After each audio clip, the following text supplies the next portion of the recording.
ଷାଠିଏ ପଉଟି ଖାଉଛୁ ଯେବେ ତୁ ମନେ ପଡୁନି ମୋ କଥା ଭୋକ ଉପାସରେ ତତେ ଡାକୁଥାଏ ତୋରି ଅଧମ ସଖା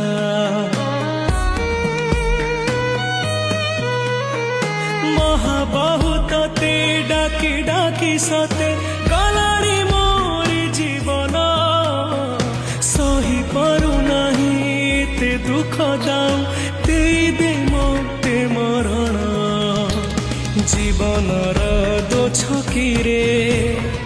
ମୋତେ ଛାଡ଼ିଲୁ ଆଜିରେ କାନ୍ଦି କାନ୍ଦି ବେଳସରେ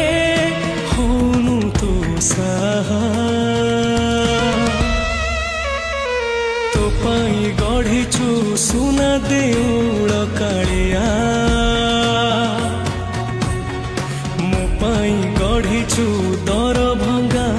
କୁଡ଼ିଆ ତୋ ପାଇଁ ଗଢ଼ିଛୁ ସୁନା ଦେଉଳ କାଳିଆ।